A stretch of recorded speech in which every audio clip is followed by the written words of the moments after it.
Hey, Bigpod. What? So I heard you're in the market for a new laptop, right? Yeah. And it turns out that Apple made an announcement this year Yeah. that is one hell of a deal. Very much one hell of a deal. Almost makes every other laptop impossible to recommend type of deal. Yeah, it's crazy. But first we gotta play some music.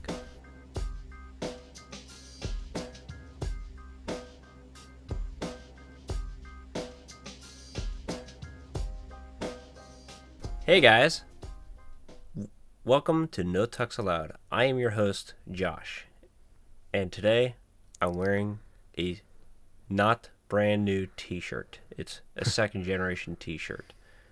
This is not the one that I just bought, in other words. So it's the previous one that I just bought when, I last told you that I bought a new shirt and it looks the exact same as the last one. But, it's basic white t-shirt. You can still call me Trevor. It's fine. In the meantime, I have my co-host here with me today. His name is Bigpod. Hi. And of course, Bigpod, your shirt looks gray to me, but then again, could it just be camera saturation? It's gray. Okay. Just wanted to confirm because, it's possible to turn a gray t-shirt green with proper saturation levels. Yeah. So Technically, you can turn any colored shirt outside of red, green, or blue into red, green, or blue yeah. by removing certain colors off of the filter. Because remember, all colors are just built out of those three colors when it comes to cameras and displays. Yep. That the good old-fashioned RBG standard. So, Bigpod, we were talking about this in pre-show, but Apple announced a laptop called the MacBook Neo. Yep. We're also going to talk about a couple other topics today. Because apparently Anthropic AI's Claude is just a national security threat according to the United States. Yeah. And we're going to talk a little bit about age verification because, California passed the law. I believe Colorado passed the law. New York's got a proposal. And there's a lot of other, nations that are, also considering similar stuff. So, Yeah. we're going to have a conversation about that. But, we got to talk about this laptop. Right? So, Apple revealed, when was this? Just a couple days ago, that they made a laptop called the MacBook Neo. It is one size, 13 inches, and you get two options for it. You get the small SSD or the big SSD. This laptop starts at $599 US. Now, lighted with tax, it's just functionally $600. Yep. But I checked this across other laptops from other manufacturers that claim to be premium manufacturers. If they even have a laptop in this price tag, it is a piece of junk. Yeah. So, obviously, you've got a lot of experience with macOS lately that, I don't have. Yeah. But let's talk about, the hardware that this laptop has. Now, this is an aluminum laptop. Yes. That is a thing.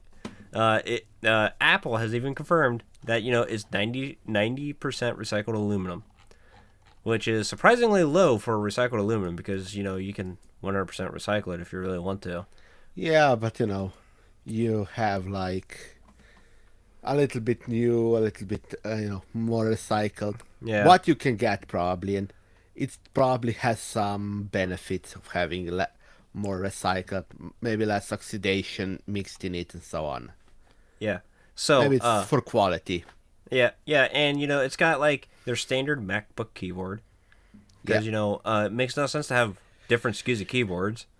Only one difference between standard and this one. What's that? And this is for some a deal breaker. No backlights. Oh no. That can actually be a problem during that if you're sitting, let's say, in a bed in dark. I mean, I too struggle with, the ideas of touch typing, but then again, that's because, I've never really been particularly great at it. That's not a problem So, for me. I'm good at touch typing. oh, okay, so you don't need a backlit keyboard? No, I my keyboard I have here, the desktop keyboard, Yeah. actually for a while had all the lights dead, and Oh, I'm like 3/4 of it was no lights because I spilled something on it. okay. Well, you want to know why the lights on my keyboard are turned on? Why? So I know that my computer's actually turned on. Because for the record, if you guys don't know from the show, my computer is in a completely separate room from where I sit at this desk to record. Because Yeah. computers are noisy apparently, so it's just like I'm just gonna put my computer in a different room and just run some really long cables. So Well, I have no idea if my computer's turned on or off unless I have a backlit keyboard. well, since you're mentioning noisy, this MacBook is not noisy at all. Well, of course Why? not, because Because it has no active cooling, only passive cooling, which is impressive. But again, it's impressive until we look at the technology and go like, oh, that makes sense now yeah. because it uses an A18 Pro CPU. Yep. Now, this is the same chip that they put into the iPhone Pro, which I believe the iPhone Pro costs more than this laptop. Way more. Yeah, Way more. Try double the price. right? So, now obviously because it comes with, the same processor as the phone, it probably has the exact same specs as the phone. All Yeah. the AI NPU cores, 8 gigs of memory, which hey, that might be a little on the low side. But this is not a gaming machine. That's true. This is literally a glorified browser. That's This true. is You're not. this is a Chromebook by Apple, essentially. Well, I mean, you're not buying a Mac computer to play your video games. I mean, Also true. maybe like a super lightweight game, but which is basically just like Candy Crush or something like that. But Yep. not much past that. Now, obviously, it does have the benefits. It is Apple is saying that it's just as fast as a current generation Intel Core Ultra 5, which is pretty much the target barrier that you would want like a mid-tier computer to basically run at. Advertising 16 hours of battery life because heaven forbid, might as well. And it's got, a fairly standard screen for the MacBook product line. So there's like nothing particularly new with this laptop. They've just No. taken things that they already make and decided to just put it all into one package and just put a price tag on it. So, Yeah. you proposed this interesting theory to me, and I don't disagree with it. This theory is maybe they just ordered a few too many chips for an iPhone Pro, and they just needed to do something with them. Yeah. I'm guessing is that phones aren't selling how they used to, which makes sense. Phones aren't getting new and getting interesting. Like the last year's iPhone, last year's Samsung S25 or 26, whatever the number is these days, they are, relatively speaking, exactly the same as this year's version. Yeah, which honestly, there's nothing wrong with that because heaven forbid, you can't just add a new feature to a phone every single year. Yeah. Because eventually you just run out of ideas, or you just start baking stuff on there that absolutely nobody needs. AI. I'm guessing sooner or later, both Apple and Samsung will realize that this is actually hurting them, not making it better, and they'll start releasing the flagship phones on a 2-year cadence. That would be nice because The only reason why they don't do it already is so that every year they are talked about, so people remember them. But Yep. at this point, I think this year's phones and next year's phone will probably be exactly the same, just that Brand new number. Yep. Brand new number. Current generation's Samsung Galaxy S, whatever number is slightly bigger than the last one. Yeah. All right. So now 16 hours of battery life is not nearly as long as like their other MacBooks as well. So they're using a different battery. It's a smaller battery, probably the same battery that's from a phone. Probably bigger because the screen is bigger. Oh, that's true. Could just be bigger. And it does have what. Speaking of the screen, it does have their liquid retina screen, as they call it, which uses the wonderful resolution of 2408 by 1506. So, obviously, you will have to probably scale your wallpaper of choice. Yeah. Well, not necessarily. You generally do not want to run native resolution on this kind of a display, and especially on 13-inch. And in general, on MacBooks, you do not run native resolution. You run smaller, almost all, or a smaller resolution almost always. At least that's in my experience. And I just checked. The size of the battery is exactly half of what MacBook Pro has. Ah, okay, that makes sense. Now, Yeah, but remember, it isn't actually that much bigger because MacBook Pro can do about 22 to 24 hours of video streaming, while this thing does 16. It is a impressive which honestly, improvement, but the breaking point for me on laptops was when they first started hitting 10 hours of battery life, because that's yeah, more than enough for me. that's a work day. That's enough. Yeah, that is plenty enough. I could just plug it in on a charger and just ignore it any other time. Honestly, anything more than 9 hours, I would say, is actually for someone like me detrimental, not beneficial. Yeah. Because laptop will stop working middle of my day. I'll have to either plug it in and work on it, which I generally do not do because of battery safety, or I have to stop myself in the middle of workday and charge my device, then unplug it and continue working. Just charge it on your lunch break. Yeah, also an option. Yeah, but Yeah. what if it stops working at 10 a.m. Well, or after my lunch break, or somewhere before my lunch break, and I completely stop thinking about battery because it takes so long to discharge. no, that's true. That is an issue that I've seen out of like my sister, which my sister has one of those MacBooks with 20-hour battery life.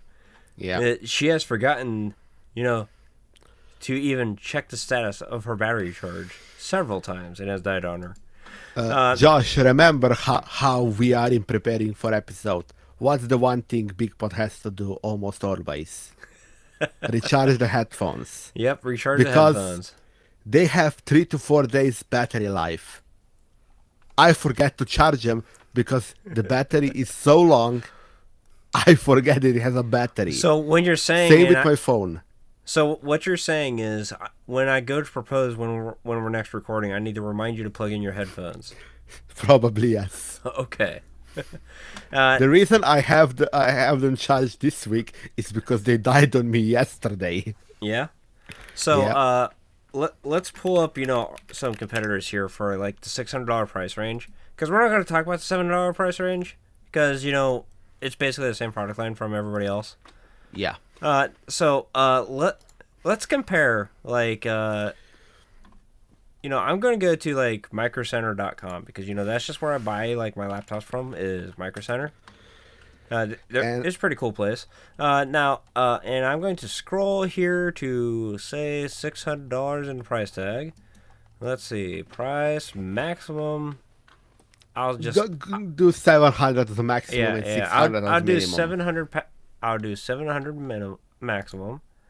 And we will sort by highest price to lowest. So, at the very top of the line here, we have the HP ProBook 4G1.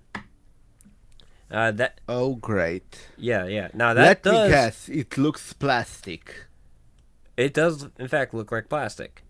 It has Great. an Intel Core Ultra 5, which is what Apple is Yeah, comparing this against. makes sense. It also has 16 gigs of DDR5 memory Which is better. and 512 gigs of solid state drive. Now, the solid state drive is right in line with the only upgrade option for this MacBook, which is a bigger SSD. Yes. Now, those specs stretch basically across every single laptop that Micro Center has in stock for $700 and less. Yeah. So this is what Apple's going against. Now, the $600 version of the so if I want to buy the laptop or the Apple MacBook, it's going to be a higher quality hardware device. That is just a fact of truth. Yeah. Because I'll be honest with you, I've owned several HP laptops. Many, Me too. quite a few of them have been the ProBooks, because you know the ProBook is like their best laptop. Let's be honest. So, if we up our budget from a maximum of $700 to $800, we finally start to see aluminum laptop designs out of the HP OmniBook 5, which of course has the exact same CPU with 16 gigs of memory and a 512 gigabyte SSD. So, still an Intel CPU. We have yet to see an AMD Ryzen chip here. Just for the record. Now, obviously, if you're buying a laptop to buy some video games in this price range, buy AMD. Yeah. Because you know that APU that AMD has will probably be capable of running your video games. Yeah, but most people who are buying in this price range aren't really buying for games. They're That's buying true. to play things like browser news and stuff like that. To read things. You know, there's a meme that floats around every now and then about MacBooks where you know they're the $2,000 Facebook machine. Yeah. Yeah.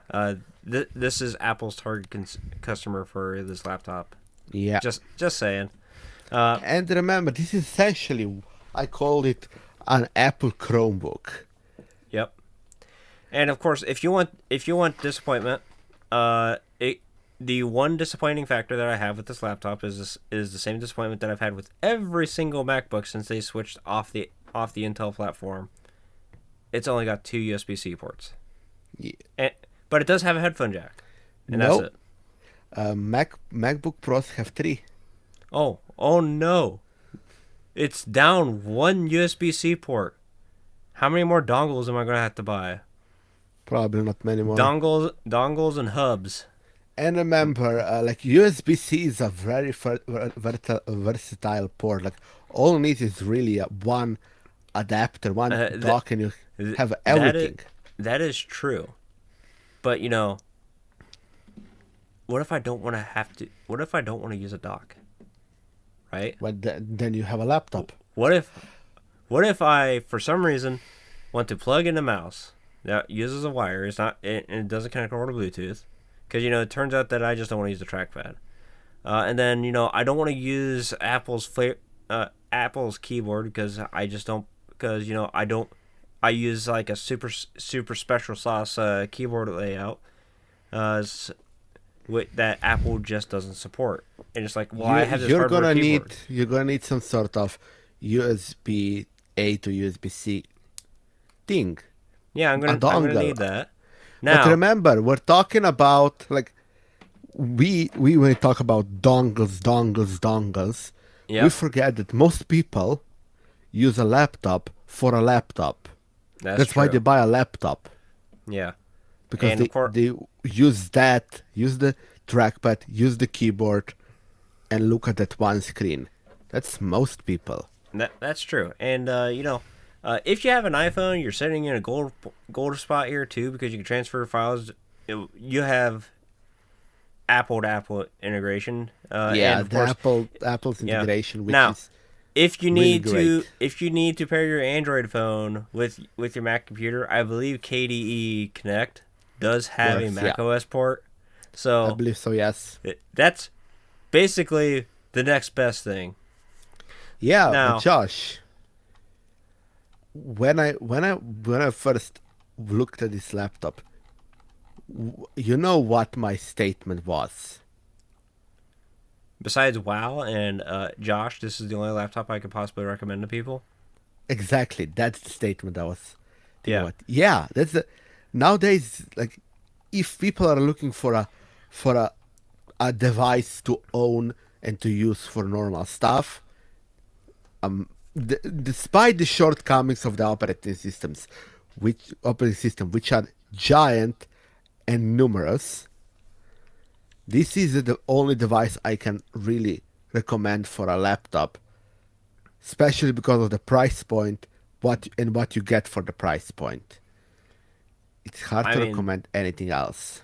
it's very tough to just tell somebody to buy something else at this price Yes. range, and that's probably why Apple actually play something at this price range because Yeah. they haven't before. They've always been the more expensive option. Yeah. And remember, they have at this price point another such device that is also very much a recommendation stealer, essentially. Their Mac Mini. That's true. The Mac Mini is in this price range too. Of which, let's talk about these microcomputers. These mini PCs, as people like to call them. I call them microcomputers because they're just little tiny computers, right? Yeah. I have fascinations with them. My home theater PC is one of those microcomputers. They are really neat, power efficient devices. And honestly, if you're looking for a desktop computer, why do you buy the tower? Yeah. Why If do you buy a tower? I really don't if understand that. if you're a mom and dad and you're not playing video games or doing anything super strenuous on your computer, you don't need the big tower. Just buy a micro PC. Yeah. They're cheaper and they run way more efficiently than the actual tower. Big problem is they are not very, very well sold in stores. That is true. That is They're true. they're most of the time they're targeted at corporate customers. Even though Yeah, they are really good for home offices and home PCs as well. yeah. So, anyways, I think we've punched on this topic quite a bit because Yeah. we got some other topics. So we're just gonna go through this next one kind of quick here. The U.S. The United States has officially designated the American AI startup as a supply chain risk. That being Anthropic AI, which, Yeah. if you don't know who Anthropic is, we're talking about Claude. Now, a supply chain risk is typically reserved for foreign adversaries here in the United States, which is kind of unusual because Anthropic is a U.S. company. Yeah, it's a Silicon Valley company. But the excuse here is that other nations use Claude. The excuse is more they didn't. Well, not an excuse, but reality is they didn't want to do exactly what we told them we want to do. That's true. That's true. So, anyways, Microsoft Azure and Amazon's AWS service have both said that, yeah, we don't care. We're just going to continue to just let you use Claude for anything not associated with their Defense Department workloads, because Yeah. the U.S. Defense does make use of U.S. companies for like their web hosting and stuff Yeah. like that. So Makes sense. let's go a bit deeper into this. So history of this. Anthropic was the first company, first AI company that got its AI models deployed into U.S. classified systems. So This is they true. were Because they Grok were, didn't exist yet. and Grok isn't really a good AI for anything. But yeah, like the Claude got deployed into U.S. national classified systems, and they were using it, including apparently during the operation in Venezuela, as a part of the plannings, and I believe planning of the mission. So it is proven to work. But recently they got into a bit of a tiff over the fact that Dario Amodei, the founder and CEO of Anthropic AI, said that they do not want their AI models to be used in weapon systems and autonomous weapon systems, to be specific, like autonomous drones, and for mass surveillance against US citizens. Completely And reasonable take, if you ask me. completely reasonable take. Technically speaking, one of them is illegal, or more, or even closer to unconstitutional. Would I be Uh, correct, Josh? Not even closer. Is unconstitutional. That's already Oh, been tried in great. court. Oh, great. You guys remember why Edward Snowden is currently still hiding in Russia, right? Yeah, that problem. The other one, they are of the belief that the current AI models aren't at this time capable or to be safely used in AI powered autonomous weapon systems. Therefore, it would be bad from them to allow such usage, which, despite them being anthropic and how badly they are at these things, I have to agree. I mean, I'll be honest with you. If I have an AI pointing a gun at me, I'm gonna be more scared of that AI's rationale than any humans. At least a human I can talk with and reason with. Yeah, let's think of it this way. You know how I believe last week or 2 weeks ago we talked about OpenClaw and how we deleted a bunch of emails. That yeah. Well, now think of that genius that was OpenClaw having a gun. Yeah, it's a scary proposition. That's pretty scary. All right, so let's move on to our biggest topic here. Bigpod, Yeah. I have a question for you. You have to answer it, and you have to provide proof of this. How old are you really? How old I'm really? Yes. Wait, I actually need to calculate that. I tend to Oh forget my no. own age. Oh no, the terror. Well, you know why I'm asking you this, right? Yes, Well, because you've worked in operating system development. yes, And we are both using programs that we have created, and we're not really distributing, but the code is available on GitHub, so it is yes, potentially distributable. Uh, yes, and as users, we must be users of software. We now have to require that so you at least tell us how old you are. yeah. Now, this is written in law in California. I don't know if it passed in Colorado or if it's still in debate in Colorado. I don't live in either of those states, so I don't really know off the top of my head. But I do know that there is another proposal in New York that goes as far as requiring on-the-spot verification for anything that has like an internet connection. Oh God, that's gonna Yeah. get annoying And then and there are problematic. other nations that are talking about setting up similar age verification laws, and of course we even have age verification guidelines published by the EU. Yes, but those appear to be far more lenient on everything, and they are morely meant for like social media and similar accounts, not so much for what this these California and Colorado laws are targeting, which is your computer's operating system.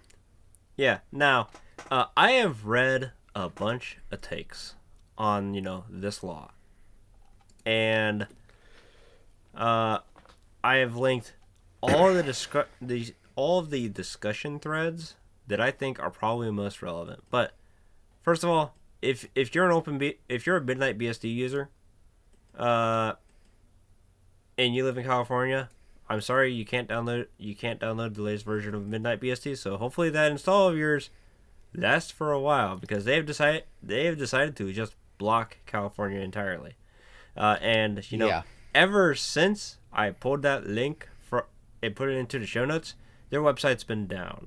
So I don't So actually know what's going on with that. maybe their gating is a bit too aggressive on who they are gating, Maybe. because they likely need to actually gate the downloads from California users, not just putting a notice that you're not allowed to download.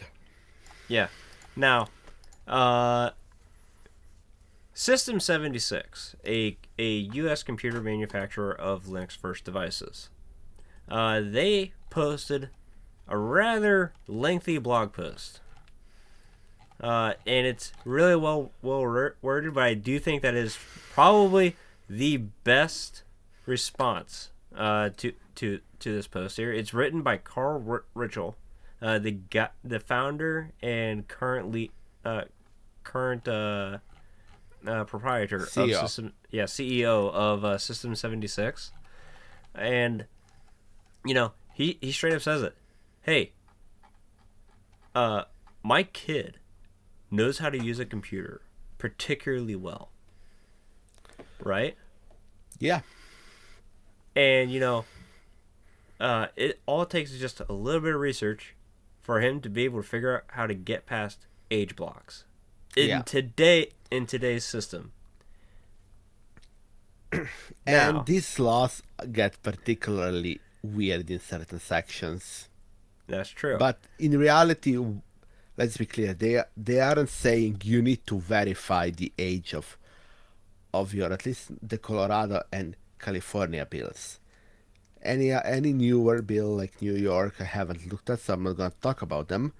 But Colorado and California bills apparently only require for you to for users, or in case of minors, I believe it is a requirement of adult admins, or should we say admins who need to be adults, from my read, so I could be wrong, that they need to attest the minor's age, and then this gets stored in one of 4 age brackets: under 13, under 15, under 18, I believe, and over 18, or adult.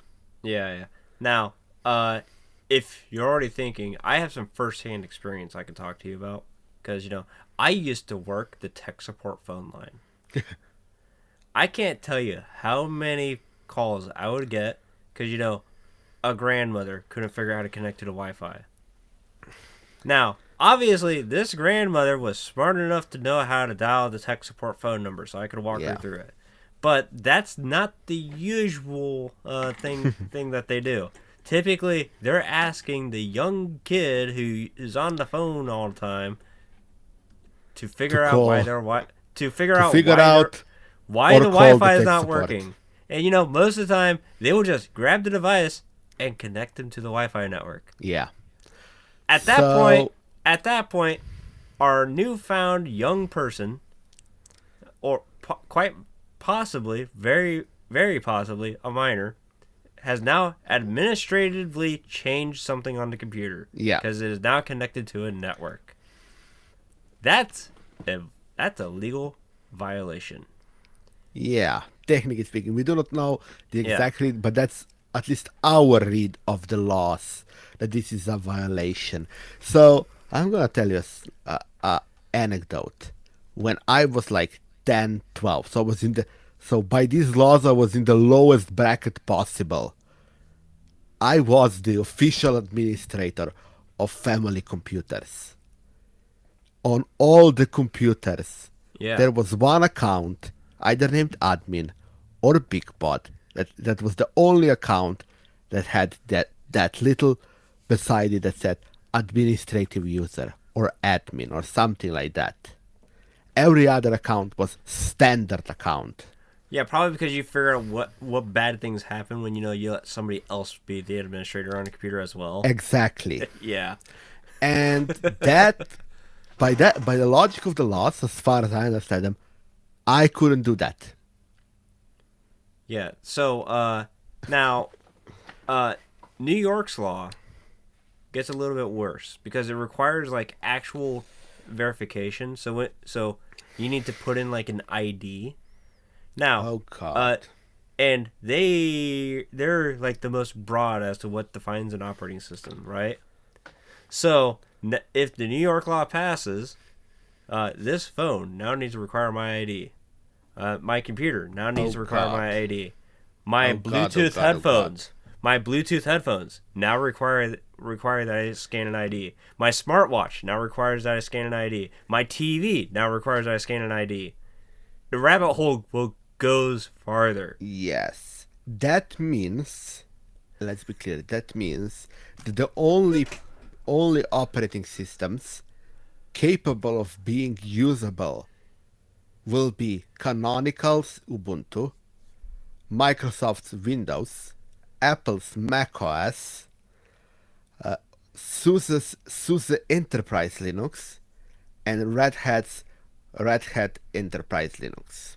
Which they might allow Fedora to use as well. And they might allow Fedora to, and SUSE might give OpenSUSE that kind of ability as well. Yeah. Here's the trick though about OpenSUSE, because now the EU's involved because SUSE is a German company. Oh yes, and technically speaking, as soon as a European user is involved, doesn't matter that it's a European company, but since it's a neo company, it's even much worse than that. Right. So now we have more options to download OpenSUSE. One of them is going to be the international version, which I guarantee you, every OpenSUSE user is probably going to download. Because the problem is that as soon as we're talking about European users, we're talking about this beautiful collection of rules called GDPR, General Data Protection Regulation, which, among other things, has data minimalization rules. And the simplest explanation of it is you collect only data you actually need for the operation you're doing. And sorry, but the operating system doesn't need to know my age, nor does the operating system provider need to know my age for me to use the operating system. So this automatically, very likely, goes afoul of GDPR, which means, and we all know how far-reaching EU fines can get. Yeah. For DSA, DMA, or whatever the laws, it just goes and goes into billions. So if you're wondering how like Linux distributions in general, can meet legal compliance, because this is going to get very cancerous very fast. DNS block California, DNS block Colorado, DNS block New York. Also, you might actually have to rewrite the license, which would mean all the licenses would automatically become not open source. Yeah, which now we're talking about GPL violations, for the record. But, hold on. Thankfully, Aaron Rainbolt of Ubuntu has a proposal. And he calls it an unfortunate proposal. For age verification API for legal compliance. He is proposing org.freedesktop.ageVerification1 to be added to DBus for the sake of legal compliance. Yes, there are. This is a specification. Yeah, and I linked his proposal in there. It can get very technical, but I think that it's understandable to the point where it's like if you kind of understand generally what dbus is, this is probably a good read for you. And of course, all the other distros that I have linked in here, we have the canonical response. They're just double checking with lawyers. We have proposal. We have Fedora, where the guy running Fedora, Jeff Spalletta, just found out. literally just found out. We have Linux Mint saying that yes, we're aware that this is a thing. We're trying to figure out what to do. Now, a couple of these laws also say that the app centers also need to do the age verification. Yeah. But I have yet to see a response from FlatHub. Yeah, which is probably this is more complex than that. So, from my understanding of Colorado and California laws, what needs to happen is you need to gather that information at account creation. Then applications need to access that signal and see whether how the user is located in age, in which bracket it is, and then do with that something. Yeah, and let's also talk about, like, there are some distros where the only method of downloading them is provided over BitTorrent. Yeah. So it comes down to a gray area as to who is the download provider. Well, no, because this has nothing to do with download itself. I mean, yet we could talk about the guy that built, the image that you're downloading. That's probably like the easiest. That's the easiest thing, but this is a legal code. We could be talking about every single person that seeded that file to you as well. Yeah, probably not. That's not practical, obviously, but I think this, in the name of protecting children, has gone a little bit too far this time. Yeah, realistically. But thankfully, there are a few organizations fighting against this law, and hopefully trying to get it to be known as unconstitutional. So you have groups like, of course, Electronic Frontier Foundation, and to me, surprisingly, ACLU. Yeah, the people that you most notably talk about with human rights in the United States. The ACLU has done a lot of work in this regard, and they came out and said that, hey, this is just fucking stupid. Yeah, but a bit of a tangent back to the previous part of the topic. Operating system provider apparently is a person that develops licenses and controls the operating system. So it has nothing to do with who gives the download link, or who owns the computer that you download from. So who owns the license. So we could tie in the Linux Foundation with this, as well as the Free Software Foundation. No, this has to do with who owns the license. Who owns the license to the software the complete operating system. Okay. So the GNU project. No. But they own the GNU software that's running on most Linux systems. And that is irrelevant. When you build, let's say, an operating system which includes a Linux kernel, core utils, a bunch of other software, you own the license to the completed unit. That is the operating system. And you are therefore the one to be the operating system provider. GNU doesn't make an operating system. They make a set of utilities that comprise our operating system. That's a giant problem that they have broadened the definition of an operating system using an already faulty definition coming from POSIX.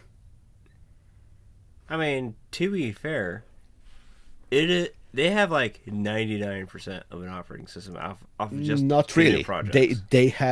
Yeah, but the 80% of the operating system they nobody uses the 80% part, That's the true. That's kernel, true. which Yeah. is most of the operating system's function. I mean, they do have a functioning kernel though. Yes, but nobody uses it. I mean, for obvious reasons, but it exists. But in the world of Linux, when we're talking about Linux, the fact that core utils are used is irrelevant for anything in regards to operating system, because reality is your operating system would be completely effective and working without core utils. Core utils wouldn't be effective without a kernel. And by some definitions, kernel by itself is an operating system, which might actually be a problem for Linux Foundation. Yeah. Because technically speaking, depending on how you define the operating system, in its most basic form, an operating system is a program that manages inputs, outputs for the user, and the user has to be defined separately. User can be either human or another device that consumes the hardware of the computer. Therefore, if it's a robot and connects via USB or a remote computer via Ethernet, they are still users of that operating system. That's why I say core utils are irrelevant here, because a remote computer doesn't need core utils, or a robot doesn't need core utils. I But guess that's true. if this comes to as low level as kernel needs to do this would very likely be a very giant problem for Linux Foundation, because how do you put age attestation into kernel? That is a very interesting question. So, I would be curious as to what our listeners or viewers have for themselves. So if you're watching us on YouTube, leave a comment. I personally like it whenever there's a comment there. Bigpod is usually the first one to see it. So I apologize if you get a response and you don't appreciate Bigpod's response. That's usually who's responding. Yeah. Sometimes I'll respond, and I'll always put in Josh at the very start of it too. That way you know who I am. But you can also just send us an email. Just send us an email to contact@tuxbase.com. It's a working, verified email address. I get that downtime report every single day, so I know it works. And then, we have a public Discord server of tuxbase.com/discord. And we even have a matrix space that I'm putting in the show notes. Because, I am certain that there's 2.5 people that will join that matrix. In fact, I made a little post on Mastodon just a couple days ago when we first set it up. And, users have... There's already been a few people that joined it. And, one of them's even pretty chatty. He said that it was awful quiet there, so, maybe somebody wants to talk to Kuzal a little bit. He seems like a pretty chill guy. And of course, Bigpod, we have our own YouTube channels. Yeah. YouTube.com/10leej and YouTube.com/Bigpod. We have content that exists on those channels. I don't know about new and upcoming content. We're gonna see. Yeah. I hope to record this week if I'll have time. I have 7 videos sitting on unpublished status on YouTube. Then publish them. I can't. Not legally. Oh. It's not because of copyright reasons. It's for other reasons. When I'm done dealing with those reasons, I will let you know. Mostly because you hit that subscribe button, you saw all the videos start posting. Because my videos come out Thursday, 2 p.m. Eastern Standard Time every single week, or are supposed to. But anyways, that's the show for today. So, Bigpod, you have yourself a great day. Same. I know I totally forgot to mention that patreon.com/notuxallowed exists because, you know, people just want to throw us money. Yeah. Yep. I'll see you next week. Goodbye.